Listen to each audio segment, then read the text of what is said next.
at the movies with Tim Sika. Sorry I'm late, Tim. Welcome. Hi, Kim. I didn't realize you were late. I wasn't paying attention to the Oh. time anyway.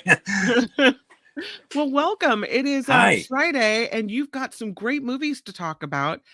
I am excited because I'm looking at the first one, and it's called The Seed of the Sacred Fig.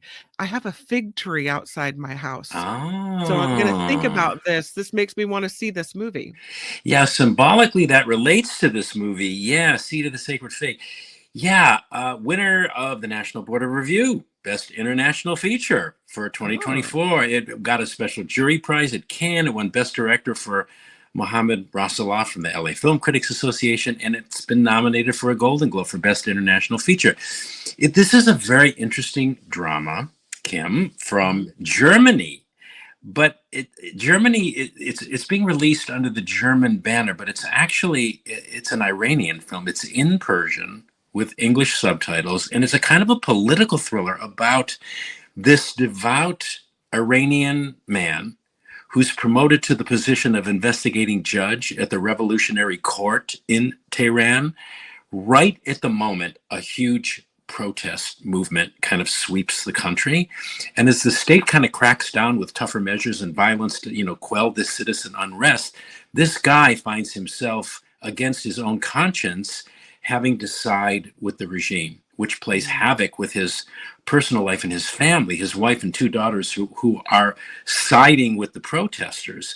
And there's also this subplot involving a missing gun, a service weapon, which the man was given by the state to protect himself and his family. At one point in the movie, it's stolen. And so he gets real paranoid as to who took it. It had to be somebody in my family. It had to be, maybe it was my wife or one of my daughters. So it's a very interesting psychological drama too. And adding to some of the background of this movie are some interesting facts. The filmmaker basically had to make this film in secret.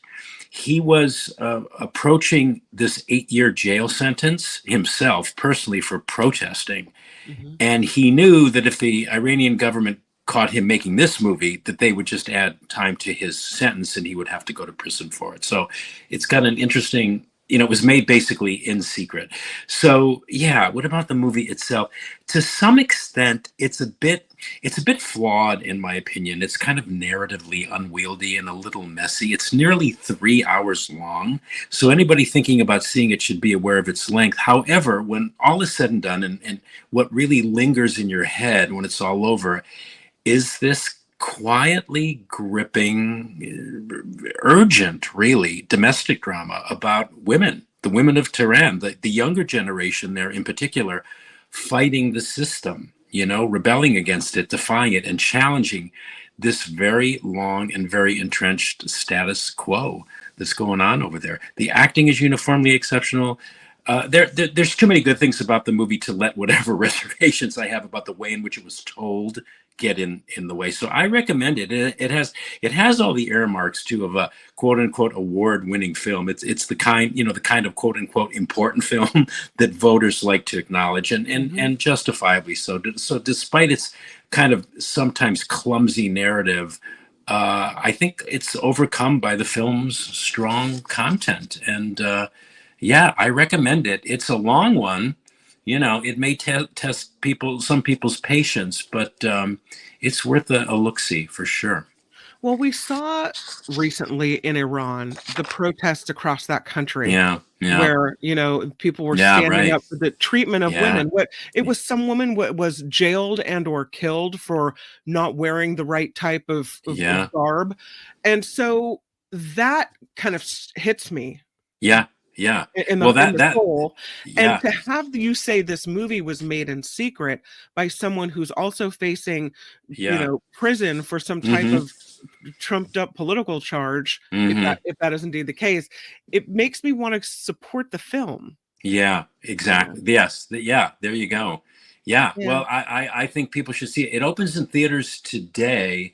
and we're going to be hearing more about it. I think the closer we get. Well, we're in the midst of awards season, but as the different groups start to talk about their nomination stuff, we're going to hear a lot about it. It'll be on people's lips, I'm sure, in the next coming weeks. Yeah. Yeah. So, and it's probably going to get a nomination for Academy Award too for Best International Feature. Wow. It's that kind of movie, and yeah, again. I had problems with some of the narrative at times. I'm thinking, well, they could have done it this way, and maybe this was a little much. But yeah, it's still, yeah, the content is strong, and for all the reasons you said, I think people should check it out if they are so inclined. Yeah. The next one is The Lord of the Rings, but this is an animated movie, and I don't know how to say the last part. Yeah. The Lord of the Rings, The War of Rohirrim? Yeah, yeah, I said that originally too until somebody corrected me. Yes, The Lord of the Rings, The War of the Rohirrim. Rohirrim, Okay, okay. yeah, Rohirrim. This is another long movie. It's 2 hours and 12 minutes, which is your longer than usual length for an animated feature. Mm-hmm. And I guess it's a sort of a prequel to the Lord of the Rings trilogy, the Peter Jackson one. Sure. In fact, the movie was executive produced by Jackson and his wife Fran Walsh, and it was produced by Philippa Boyens, who co-wrote the trilogy, the original trilogy with Jackson and Walsh. So it's clearly in that camp, in that tradition that everybody knows. And it's a prequel in the sense that it takes place 200 years before the rings ever came into the hands of Bilbo Baggins, right? But this story centers on what came before that, on this young rebellious woman, Hera, daughter of Helm Hammerland, King of Rohan, impressively voiced by Brian Cox.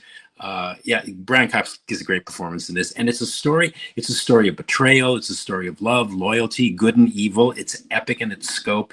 There's lots of requisite battles here, as there are in all of the Rings movies. It's done in the Japanese anime style of animation, which may not, be to everyone's taste, but I think the style works for this particular telling. And I liked the film. I liked the story. I liked how the story was developed. I liked the characters. It was captivating enough too to even, you could see it as a live action feature. The story was so good. It would have made a good live action drama, but obviously it was probably cost prohibitive to go that route. And again, with more and more movies these days, I'm finding, Kim, running through the entire film. This film was a particular current relevance in the film and about the film, about holding on to hope and seeing possibility even when all signs point to, this is useless, this is, despairing. One of the characters at one point waxes philosophically, saying how it's not easy to hold on to hope when an ill wind blows. But we see in the story how holding on to that notion can create conditions where possibilities previously unseen by people can manifest and lead to concrete solutions. So it's got some grist relevance in there as well. I like the movie. I think it's it's a prequel to what Peter Jackson so magnificently accomplished in his Lord of the Rings trilogy, albeit animated, and as this one is. And I recommend it. Fans and critics aren't taking to it very well. Oh, I'm noticing no.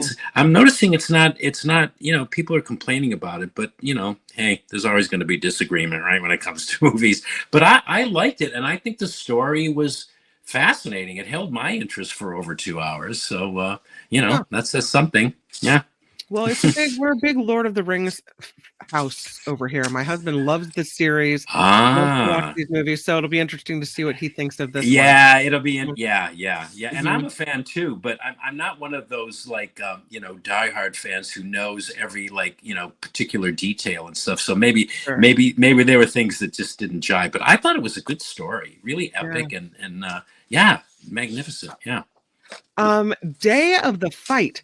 This is about a boxer seeking redemption, and I was looking for the The movie poster. poster, which I found, and it said it's from Oh. 2023, which is interesting. It's very, yeah, that is weird because they're actually the company that's releasing this is presenting it to critics for consideration for awards. That's Oh. how I happen to see it. It's a character-driven sports drama about this once celebrated boxer, right, who goes on this journey of redemption through his past and his present on the day of his first fight in like 10 years. And Mhm. since he left prison, too, he's just getting out of prison. So it's written and directed by Jack Huston, who's an actor, and he's grandson of the great American director John Huston. And it stars Michael Pitt as Irish pugilist Mike Flanagan. You know, there's an Irish name for you, right? Mike Flanagan. He couldn't get more Irish than that. Who spends one entire day, right, of his first fight in a decade, basically trying to take care of personal business before he fights. He knows there's a lot at stake for him in this fight, and so he goes to visit people in his past, some of his friends, his former girlfriend or his wife, his ex-wife, I'm not sure, maybe wife, his father, to try and make things right with them, because we learned that he made a lot of mistakes in his life. So it's a redemption story, and it's a story about forgiveness, which lends this predictable weight to the climax, you know, of the big fight. You know, we get this rooting interest in this guy because of what we see his life amounted to that point. And Does he think he's gonna die? Is that why he goes on an apology tour? well, I, yeah, I don't want to say, because I think Okay. I'll be giving a plot point away if I Okay. say so. But yes, yeah. Well, anyway, this was another good movie this week, and again, there's lots to criticize in it. It's kind of embarrassingly old fashioned and emotionally calculating. It's so funny that you kind of guessed some stuff here, but a friend of mine called it endearingly overwrought, which I love, because I thought that best describes this movie. But the acting is so good. Michael Pitt plays the boxer. Steve Buscemi is in this. He plays his uncle. John Magaro plays his best friend, who became a priest. He took a different route in life. Ron Perlman plays his trainer and manager. Joe Pesci plays his father. And Oh. there are a lot of, I thought Joe Pesci was retired, but apparently, you know, he liked this role enough to, it's a small role, but it's really a powerful part in the movie. And there's a lot of these emotional scenes between these characters that more than make the movie a worthwhile experience. I think it's shot in black and white, which lends the memory aspect of the movie a kind of nice touch. And for whatever mechanics are apparent here to tug at your heart, the acting is so good.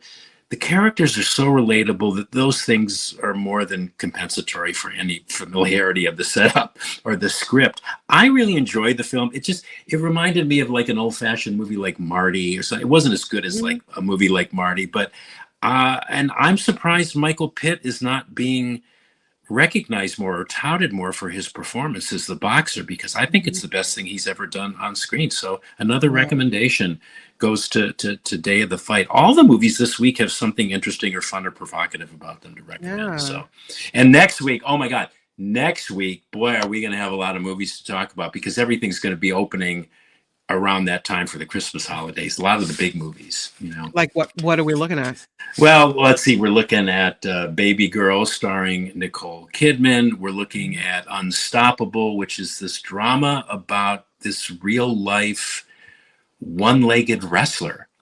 Oh, okay. Fascinating movie.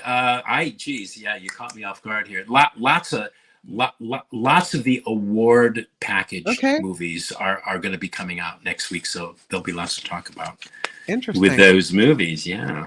Your streaming pick for this week is called The Power of Film. Yeah, I couldn't resist the title, right? The Power of Mhm. Film. And my never-ending attempts to catch up on what's streaming out there, I came across this docuseries that caught my eye because of the title, The Power of Film.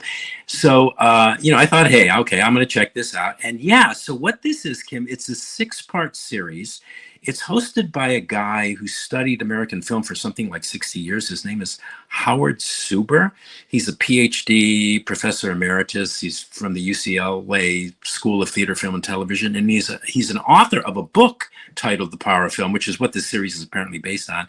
And the series premise is that there are certain movies that people keep going back to over and over again that were not only popular in their day, but that continue to be popular to this day. And this series endeavors to ask, well, why is that so? Why are these films so enduringly popular? What is it about these films that have that kind of eternal and elemental appeal, right? That people love, and why do they keep watching them over and over, right?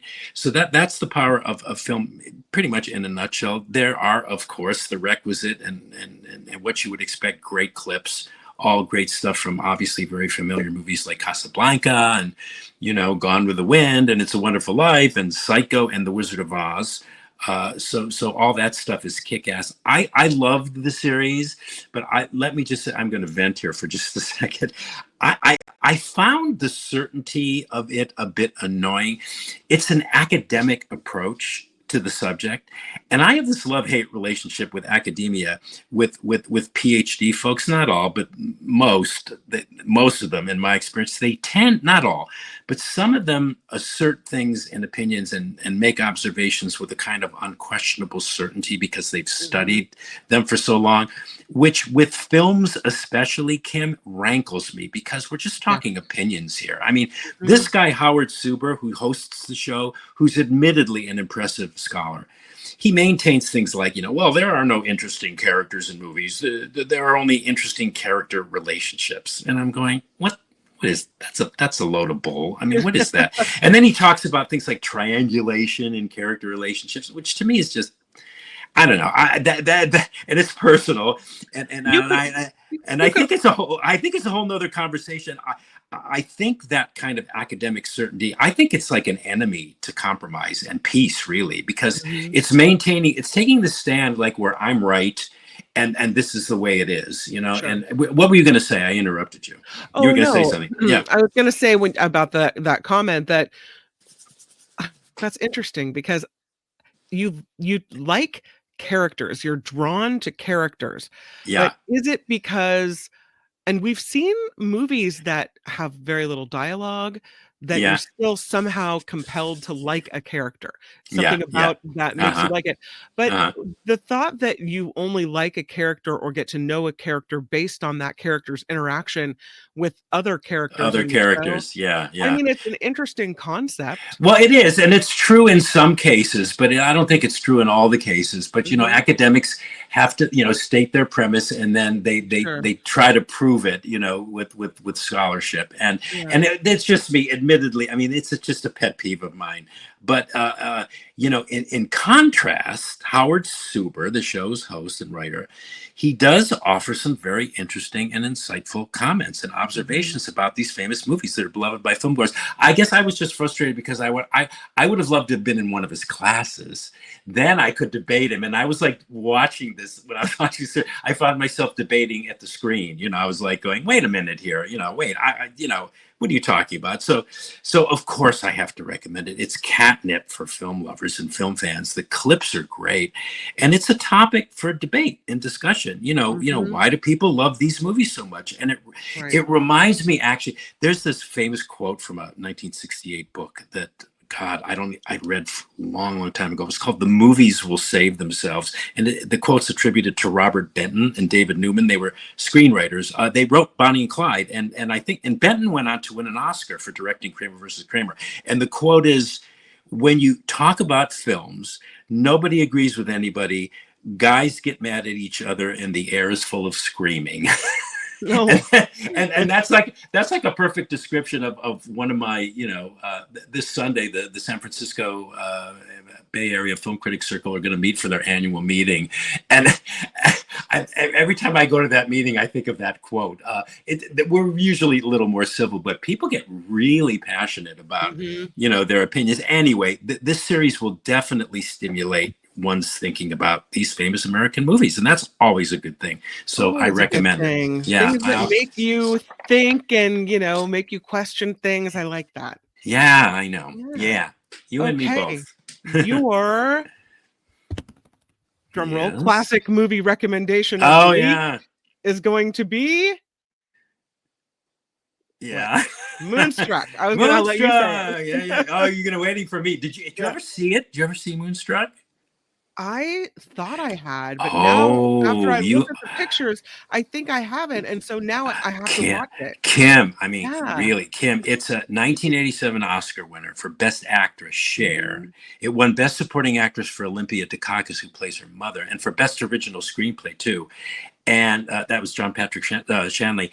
And this is just one of those near perfect romantic comedies and movies Oh. about family. About it was actually nominated for Best Picture as well, but it's a comedy, not only a romantic comedy, but it's a comedy about family and about love and about romance, and it's a character-based romantic comedy with these very interesting, fully fleshed out characters that are so human. You just, you laugh. You don't laugh at them. You laugh with them more than anything else. It's a very funny comedy, although they talk a lot about death in this movie, which adds to the humor of it. But Moonstruck is perfect in its casting, it's perfect in its construction, it's perfect in its execution. It brilliantly captures the Italian American milieu. My grandfather was Italian, and so I could relate to all the shtick and all the stuff that would go on during meals and stuff like that, Mhm. and the chit chat and stuff.